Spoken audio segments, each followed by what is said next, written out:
Hello team, welcome to another ATP Geopolitics video with myself, Jonathan MS Pearce. This is Ukraine War Frontline update for the 27th of August 2024. Haven't done a Frontline update for a couple of days, just getting used to mapping again. I guess the TLDR of it is that the Ukrainians are still making gains in Kursk. It seems to have slowed down, but actually Andrew Perpetua said last night, or actually this morning, Ukraine is still advancing in Kursk, by the way. Just because you don't see it in the news doesn't mean it isn't happening. So he's someone that's actually seeing the open source intelligence sources and is able to make claims like that. To balance that off, though, the Russians are making some fairly substantial gains in the Donetsk region. And of course, Kursk is incredibly fragile around there. The Russians moving consistently on a day-to-day basis in Turets, New York, Kursk, and further to the south towards Vuhledar as well. So all very worrying for the Ukrainians in one area and worrying for the Russians in another. So we'll spend some fairly decent time on Kursk because I haven't for a few days. Now, as you can see, Syriac Maps, the pro-Russian mapper, has the Russians pushing the Ukrainians back in this area. But if you see the blue line there of Andrew Perpetua, he has the Russian defensive line much further back there. So it depends which mapper you listen to. Syriac Maps has not brought any individual claims out on since the 24th of August. So there are some mapping changes, but he hasn't really discussed any of them. There's also a big old difference here in the northeastern area. So, you can see Andrew Perpetua's blue line there and Syriac Maps' red line below it. That's quite a considerable difference between the two mappers. Let's see what the distance is. Something like about 4 to 5 kilometers there. Yeah, really big difference. Now, thanks to JR, there's a couple more pins here to show destroyed bridges. If we have a look at these pins, we can see the position of these pins and then some more details. This is a pontoon bridge that's been destroyed. That's 2 pontoon bridges in broadly the same area. We've got the destroyed bridge over there, the actual real bridge, another pontoon bridge further up, and then you can actually, there are some satellite images. You can click on these to see whether it's just a geolocation or a satellite image. There you go. There's another bridge, a pontoon bridge there. So we've got news really that the Russians have been pretty much fully cut off here in a number of these locations. So that's 1, 2, 3, 4, 5, 6, 7, 8. 8 bridges of different types now. So it used to be, remember, it was originally the 3 proper bridges and a couple of pontoons. And now we've got a number of pontoon bridges, more than just the 2 that we'd first heard about. Now, Andrew Perpetua has the Ukrainians moving to the west below that same river, making some gains in the Apansovka area and Komarovka area there, just west of Snagost. Also making some gains to the east as well. So, yeah, a few different interpretations of what's going on from those different mappers. Now, we're hearing this morning that the AFU is breaking through to the E38 highway in the Kursk region, according to the Russian mill bloggers. They're bypassing Koronovo from the east and west, at the same time pulling engineering equipment up to overcome engineering obstacles. So you've got Koronovo there. We're talking about further to the south. If we look over to the map, we've got Koronovo here, and the idea is that they're overcoming, or they're bypassing Koronovo perhaps from a number of different directions. We'll have to see what the outcome is there. Of course, the E38 highway is this one over here. So this is the large road that connects Rilsk to Lugov over there, and then goes on, I presume, to the sort of Kursk area as well. So Yeah, the Ukrainians are still making gains. War Translated reports on Zelensky saying that the Kursk operation is part of a large military, political and military diplomatic operation. You will see the result later. The Russians wanted to occupy Kharkiv. We thwarted this operation. Then they wanted to move to Sumy. So we attacked them preemptively, he added. This is as much about negotiations and politics and red lines as much as it is about strategic military gains. Say, for example, we need to take this area because of the railway infrastructure in Sudzha, and that would be really useful for us going forward, etc., etc. Here we have the idea that actually there's a lot more politicking going on with this incursion, and it's getting to that stage in the war where they have to consider those outcomes. It looks fairly messy here. There's a lot going on. Syriac Maps has this random regional change of color there, just to say this is the Kursk regions being focused upon. Rob Lee says a cover story was also hatched, and this is what I said was the case, and now it's become quite official. So it's good to see that I am not too far adrift from reality. Ukrainian officials began to warn in midsummer that Russia was building up forces across the border in the Sumy region, implying that Putin may seek to extend a buffer zone to protect Russia's border regions from Ukrainian fire. So exactly what they did into Kharkiv from Belgorod. But the warnings were in fact a ruse to trick Russian reconnaissance as Ukraine moved equipment and troops into place. The first actual movements began in late July and the first days of August. Ukraine quietly redeployed brigades to the northern Sumy region from across its 1,000-kilometer front line, including some of the hottest areas of fighting. So it's a bit controversial, maybe, that they were moving troops from areas where it's quite difficult on the front line and moving them up to Sumy, apparently to defend against a potential Russian attack from Kursk down into Sumy, like they'd done from Belgorod into Kharkiv. And that allowed them to deceive the Russians in thinking that these were defensive forces when in fact they were offensive forces. So that's a really important admission there. Now, Dimitri's War Translated Dimitri says, Ukrainian serviceman says their main task in the western sector of the Kursk bridgehead is to continue attacking any crossings over the river to prevent Russians from escaping with their equipment. So here is the source. Apologies, the offensive and stabilization operations are mixed up at the moment. I don't have time for chit-chat with you. The main thing for now is to control the pontoons and weaken the enemy between the River Seym and the border of the Sumy Oblast. In some places, the equipment and artillery of Russians remained in this territory. So if everything succeeds, we will receive Lend-Lease. So this is a Ukrainian source saying, look, if we succeed in blocking off this whole river area along here and take control of this land, then we'll get a lot of equipment. They call through Lend-Lease. In some places, the enemy forms assault groups, so comms have more or less been established. The work turns into a classic frontline operation. I give credit to reconnaissance and strike drone crews. Very good work. People in the Kursk region are mocking their troops and preferring the Ukrainian front instead of defending their territories. Our people are doing the same. Unfortunately, the war does not take into account the interests of the civilian population.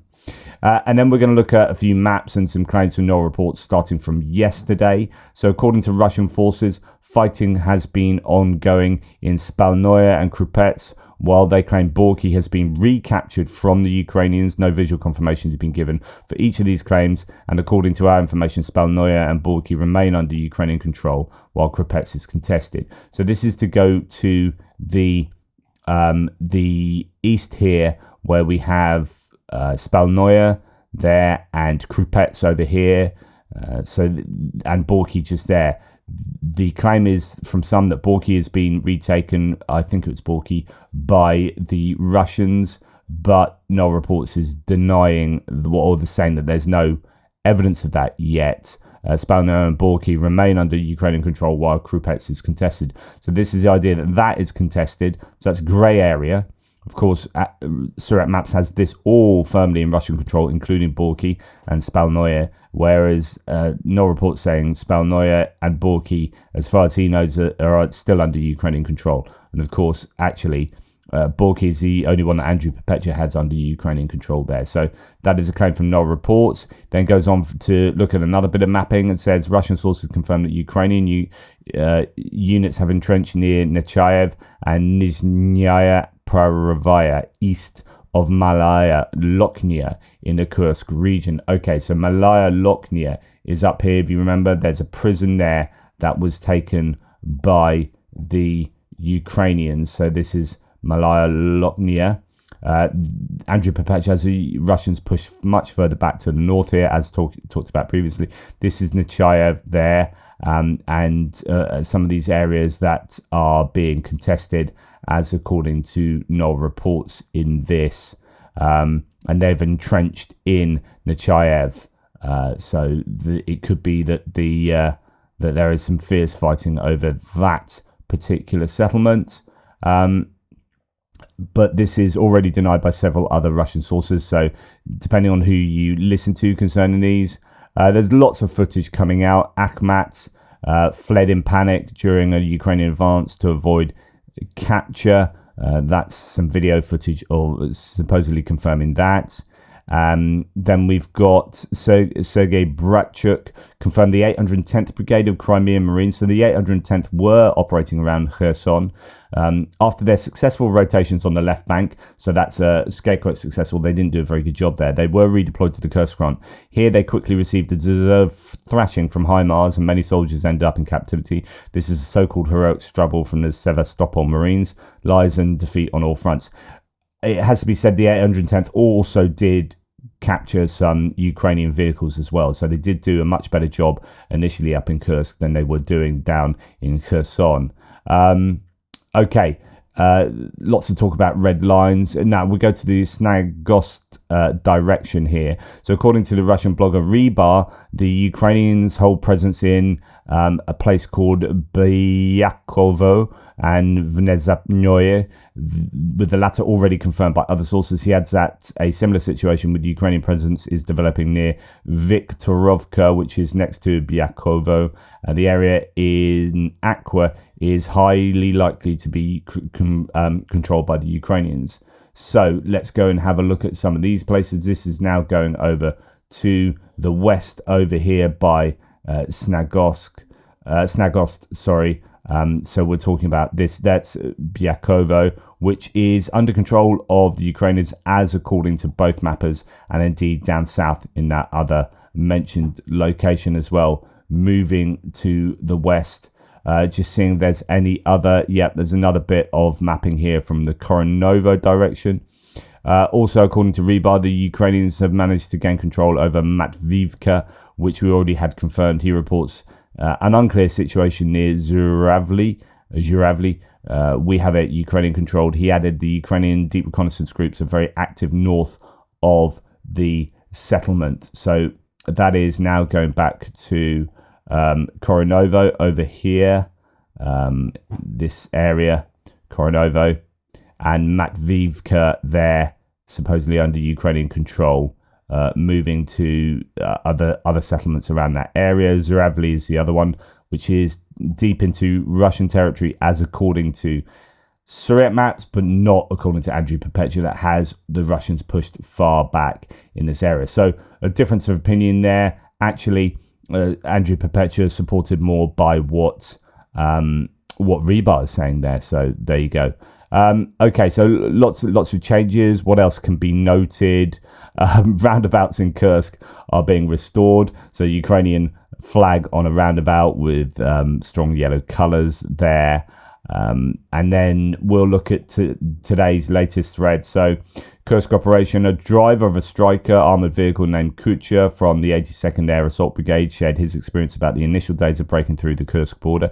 He mentioned that despite the challenges, they managed to capture a significant amount of Russian territory in a short time, surprising the Russians with their boldness and speed. It's reminiscent of Kharkiv, isn't it?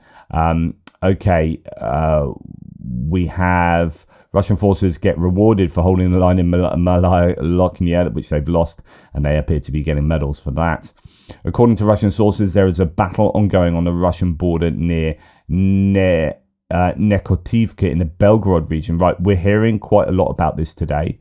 that there are claims that and these are coming from Russians, that there's quite a lot of activity in the Belgorod region. I'm not exactly sure where. Okay, that's quite interesting. It's very close to the Russian attack into Kharkiv Oblast. So this is the area where the Ukrainians are apparently active at the moment, attacking into Belgorod. There's a lot of chatter about that today. But anyway, here the enemy landed on an armoured vehicle, dropping off a company of personnel. They were met by artillery and border guards.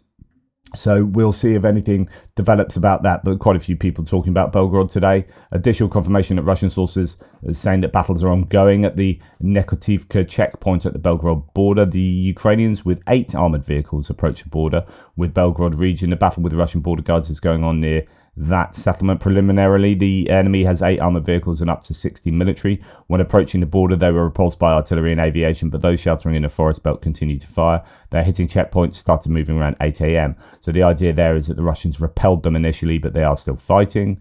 And according to other Russian sources, there's also active movement from Ukrainian borders near the Shebekino border checkpoint at the Belgorod border. So this is an area that has seen a lot of activity previously. Shebekino, which is we've got Griveron, was a place where they've been seen before. Shebekino, where are you? Anyway, you get the idea that the Ukrainians might well be pressuring in Belgorod at the moment. So, of course, the Shebekino area is directly behind where the Russians are attacking down into Vovchansk. So could be, I don't know whether it's a flanking maneuver, something to do with Shebekino going on today as well. Currently, this is Russian control with an extended zone south due to an offensive months ago. And now no reports are saying has downplaying begun. Russians say that there's nothing serious happening, according to reports from Russian military. Quote, fighters on the ground do not confirm the information. There have been skirmishes with DRGs and artillery is working. No large-scale breakthrough attempts have been recorded. Another Russian channel elaborates on the information of an alleged Ukrainian attack on the Belgorod border region. They didn't advance into Nekotivka. They entered the forest near Zuralevka, just south of there, and were hit by fire. In Krasnaya Yaruga, Ukrainian units were eliminated in the forest belts. Let's see, several Russian sources are contradicting each other. And another one saying there are clashes ongoing in Belgorod. The guys control everything. So it could be that there have been repelled Ukrainian attacks. Another source saying the enemy attempted to break through the state border near the Zhuravlevka checkpoint in Belgorod. There is a battle going on. Border guards, together with the Defense Ministry of the Russian Federation, repel the enemy's incursions. And again, artillery, mortar crews, and FPV operators of kamikaze drones are working. We'll certainly keep an eye on that. The Ukrainian armed forces made an attempt to storm the village. They got effed and rolled back into the forest area to the west of the village. There's no information of the ground around an attempt. About an attempt by the Ukrainian armed forces to storm Nekotivka and Shebekino, which is being dispersed by major government channels. It could have been a failed Ukrainian attack. That's what most Russian sources are saying at the moment. We'll see. Anyway, back to Kursk though. There's no other information from. No reports on what's going on in Kursk, but it does seem like it's as we know, very active, very dynamic.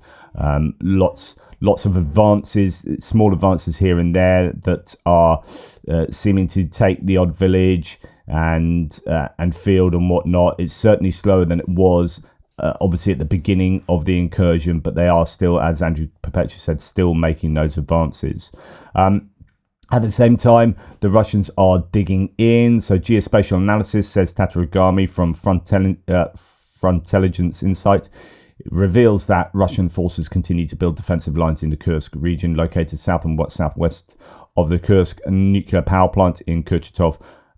So the initial stages of constructing a defensive line near the settlement of Dolgi, roughly 10 kilometers south of the nuclear power plant, were visible in satellite imagery on August 14th. By August 18th, the trenches were in the process of being reinforced. And this is what Andrew Perpetua has remonstrated against is that the Russians are very good at building trenches very quickly. After completing the initial trench digging within the first few days, Russian forces secured the necessary equipment and materials to reinforce the trenches with logs and wood. Satellite imagery shows multiple excavators in the area.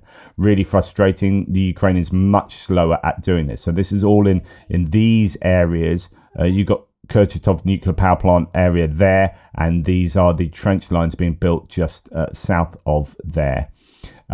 Based on a few indicators that our teams prefer not to disclose publicly, there are clues that Russian forces are also creating defences within the tree lines. Due to the foliage, these defences are not easily visible on satellite imagery, thus defences might be more extensive. While fortifications can be an obstacle, their effectiveness depends on whether experienced veterans or undertrained conscripts man them. We don't know to what extent Russian forces plan to mine their own region, which is a very good point. And it's also, there are some extensive trench lines that were easily overcome by the Ukrainians, and that's because they were manned by, one presumes, undertrained conscripts. Overall, our team expects these fortifications to expand as Russian forces have gathered resources, taking control of the slowdown of Ukrainian troops. It remains to be seen if they have enough time to complete them and build to an organised defence to stop the Ukrainians. Consider, and then he goes on to finish that. But yeah, so there you go. Talk of these expanding defences and fortifications being built, particularly south of the nuclear power plant there. How far Ukraine are planning on expanding in this whole area is a bit of an unknown. I'm just going to get rid of a few bits and pieces now. I'm going to get rid of the fortification lines, the Russian fortification lines, and a few other pins, so the map is a little bit cleaner going forward. And let's move on past we're going to move past the Kharkiv Oblast attacks, because there are no changes to any mapping from either side there, which is itself very significant, and I think it shows that the Russians have pulled their forces from there to Kursk. We are going to go past the northeastern sector axis from Kupiansk to Svatovo to Crimea, where there appears to be no change. And we will drop into Spirna on the Seversk front. So we have this area, a very large area. I don't know if you remember Ivano-Darivka. There's a small settlement there, just a small bunch of houses, where at one point the Russians dropped a flag there, and there's a video of some troops in that settlement. You couldn't tell whether the troops were Russian or Ukrainian, and you couldn't tell whether the flag was just dropped by a drone. And then Surat Maps filled in this whole area and said, right, this is all controlled by the Russians. And Andrew Perpetua is a little less sure, had it mainly as a grey area, and still is unsure. There appears to be groups operating in this area. It's broadly uninhabited and quite difficult terrain. And so what does it mean to control that? Do you have to have someone standing every 10 meters to say, I own this? No. So, it is a bit of it is a bit fuzzy as to what is meant by control of an area. But the Russians have been pushing up to here, and then the Ukrainians have been in control, and now it's seen largely by Andrew Perpetua as a grey zone, and Ivano-Darivka is now a grey zone according to Surat Maps, but the Russian control is much different. The two mappers have a very different appraisal of what's going on. Now, Spirna is a place that there are a few rumours pertaining to, right? So Russians claim to have captured Spirna, and it appears that they did, but then Ukraine have retaken part of it. Just not too sure who's in control. There's some geolocations here. The 54th Mechanized hits claimed Russian positions with drones in western Spirna. So that is a claim that this area, for example, let's geolocate this, or put this on the map even. So this is an area controlled by the Russians that was hit by the Ukrainians. So that would support Surat Maps' claim that the Russians are pretty much fully in control of Spirna. But then Andrew Perpetua says that parts of it have been retaken since, although we don't necessarily have any evidence, unless there's some in this thread here. Russian FPV destroys an abandoned Ukrainian truck. So we have a Ukrainian truck. So this could be part of the counterattack, actually. I stand corrected. if we plug this in. So then we've subsequently, so same kind of area. We've got a Ukrainian truck abandoned and hit by drone, which would suggest that it's not Russian controlled. So Surat maps here, one would think is incorrect. So that was a geolocation done yesterday from a video, but that was released. Ooh, that's a good, 20 odd days ago. Okay, so who controls it now is maybe anyone's guess, and that could be why Andrew is quite vague in that Russians claim to have captured it, and it appears they did, but Ukraine retook part of it. But who controls it now? Who knows? So it's probably safer to have Spirna as a grey zone, but it could be under control of the Russians. But no change to the mapping there. There is some change further to the south as we go past. I've just whipped past Chasiv Yar, as if, that says an awful lot. The fact that there is still no change to this front line, has been no change yet for some time. And again, this is an area that I think the Russians have pulled out from to some extent to support ongoing operations in Kursk. Then when we come down to Toretsk and New York, the Russians are moving through Toretsk here, and it is pretty horrific in this area. Some of the footage coming out from here, I don't know if I've got it. No, we'll talk about that in a second. I'm sure I've got some. I think it's on my hits and losses video to come. There's some footage of activity in this area, and it looks pretty apocalyptic. So many buildings are on fire. You got Bradleys and other vehicles sort of driving here and there. It's proper war zone. I mean, this is pretty horrific around the Toretsk and New York area. Now, New York here, although there's no change in the last 24 hours, is a place that the Russians have always wanted to take control of because of its name, right? And you know that because now they've got the New York sign, and they've taken it back to Russia, and they're having it on Russian propagandist TV shows. So this is the propagandist Popov showing that sign from New York on a TV news broadcast. There you go. That is that is a real trophy for them. John Hayden says, we'll come to cross direction in a minute. So some more gains for the Russians into Toretsk, as according to Surat maps. But interestingly, Andrew Perpetua has the Russians further to the west in some of these areas than Surat maps does. So there are some differences between both mappers here quite considerably, and it goes both ways. For example, further to the south between New York and Toretsk, there's a massive difference between the mappers there. Okay, then when we come to Pokrovsk, we can see that the Russians are making consistent and fairly large-scale gains, and this is deeply worrying for the Ukrainians. Yes, there is the idea that they're ceding territory until they get to their main defensive fortifications, but my goodness, the Russians are having some success around here, territorially speaking.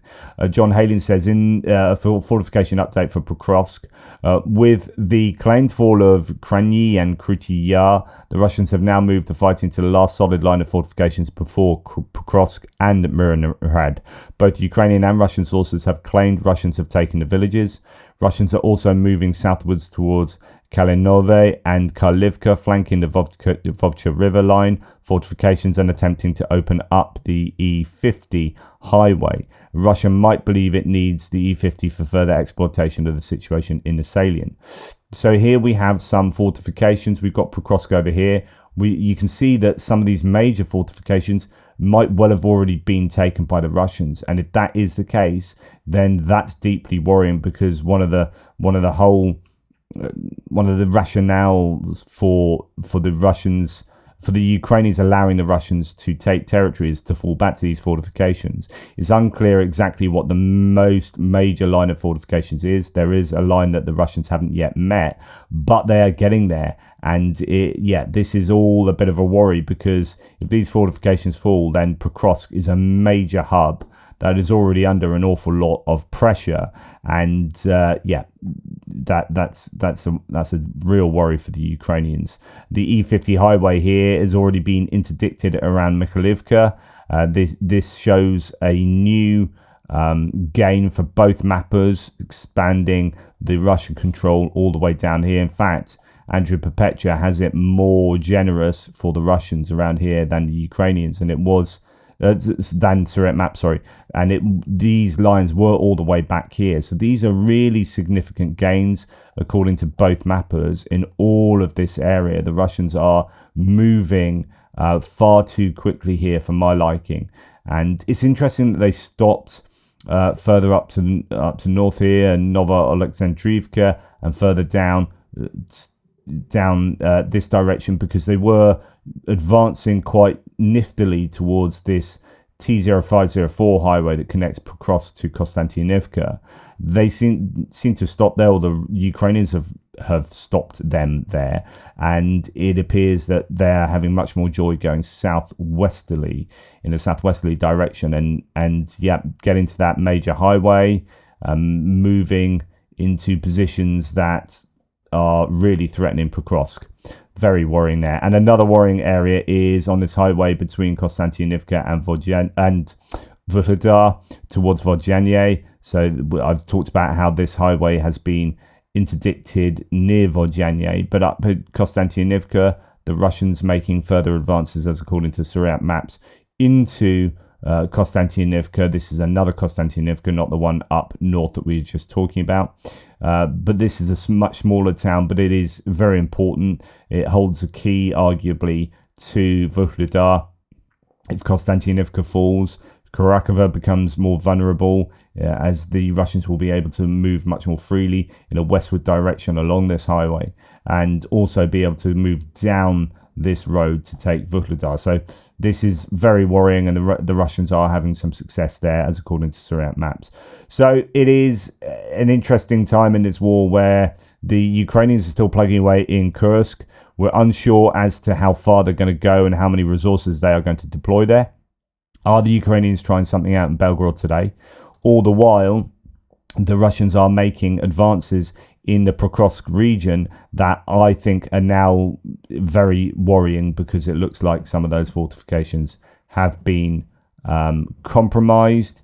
And then just talking about Vuhledar finally, the Russian attack on Vuhledar could have been predicted. I mean, it was predicted, we all said it. There has been increased activity here recently, and I've geolocated several videos to the area, most shelling, but also drone drops on troop rotations. In other words, this looks like shaping operations, as the Russians are not only pushing at Vuhledar from the north, but also seem to be doing an awful lot in the normal areas of activity from previous times. So Pavlivka to Mikilska, this kind of area here, a lot of shelling and drones being used as well. So all a little bit worrying. The Ukrainians, especially since the Russians have absolutely hammered critical infrastructure over the last 2 nights of attacks, the Ukrainians really wanting to regain the initiative, and they did to some large degree, but the Russians are still able to commit to Pokrovsk, even if it's quietened down in many other regions of the front line.